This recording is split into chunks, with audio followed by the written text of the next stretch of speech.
सबसे पहले हमारी नियत ये होनी चाहिए कि हम काबे को सजदा नहीं कर रहे, हम अल्लाह को सजदा कर रहे हैं। उलमा ने लिखा अगर खुदा न खास्ता काबे को सजदे की नियत हो तो ये हराम है, और काबे की इबादत की नियत हो तो ये तो कुफर है। हम इबादत अल्लाह की करते हैं, सजदा अल्लाह को करते हैं, लेकिन किधर करें? अल्लाह ने खुद बताया इन 6-8 डायरेक्शंस में से एक डायरेक्शन में तुमने सजदा करना है। तो काबा सिर्फ हमारे लिए डायरेक्शन है।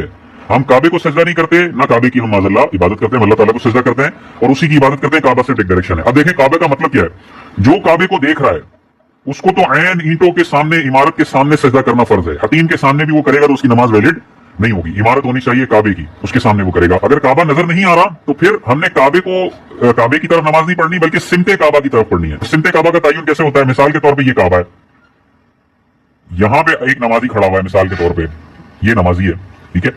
तो सिमते काबा क्या है? ये तो आईने काबा है। जिसको काबा नजर आ रहा है उसने यहां नमाज पढ़नी है, इसको इसके सामने। जिसको काबा नजर नहीं आ रहा, उलमा फरमाते हैं 90 डिग्री के एंगल में अगर वो खड़ा हुआ है तो वो सिमते काबा है, उसकी नमाज हो जाएगी। 90 डिग्री क्या है?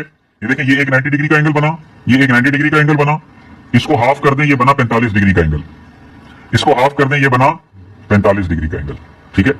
ये है पूरी काबे की सिमत। अगर कोई नमाजी यूं खड़ा है तो भी नमाज हो जाएगी, अगर कोई नमाजी यूं खड़ा है तो भी नमाज हो जाएगी, अगर कोई नमाजी यूं खड़ा है तो भी हो जाएगी, अगर कोई नमाजी यूं खड़ा है तो भी हो जाएगी। ये नमाजी यूं खड़ा है तो भी हो जाएगी, यूं खड़ा है तो भी हो जाएगी, यूं खड़ा है तो भी हो जाएगी। अगरचे वो आईने इमारत के सामने नहीं है, अगर गूगल जीपीएस से देखें तो वो उसकी लाइन पता नहीं कहीं और ही जा रही होगी, यूरोप की तरफ जा रहा होगा वो।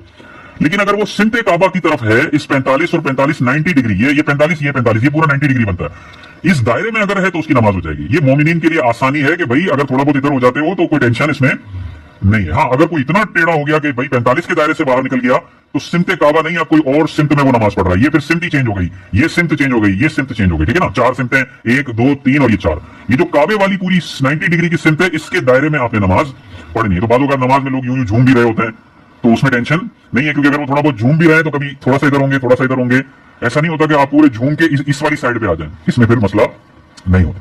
तो बाज़ औक़ात आपने देखा होगा यूं काबा होता है, कोई यूं पढ़ लेता है और थोड़ी देर के बाद कोई बंदा आता है कहता है भाई काबा तो यहाँ है, तो अब आप खुद गौर कर लें कि यहाँ और यहाँ दोनों ठीक है, ये 45 डिग्री के दायरे में आता है, ठीक है ना।